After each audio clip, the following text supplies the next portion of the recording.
পিতা মোহাম্মদ ফারুক মিয়া, গ্রাম বানেশ্বর, থানা মাধবপুর, জেলা ব্রাহ্মণবাড়িয়া।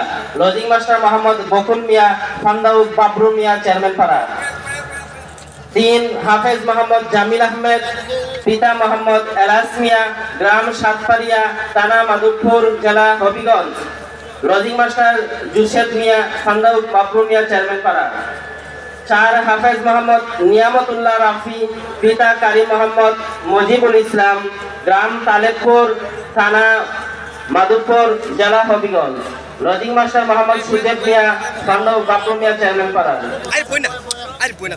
5 হাফেজ মোহাম্মদ সাদ্দাম মিয়া, পিতা মোহাম্মদ সাফিল মিয়া, গ্রাম হুসেনপুর, থানা লাখাই, জেলা Habiganj. Lodging master Mohammad Alamgir Mia, Fandauk Munshipara.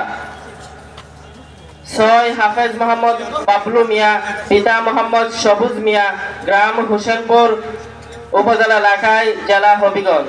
Lodging master Mohammad Abdul Aziz, Fandauk Purbapara.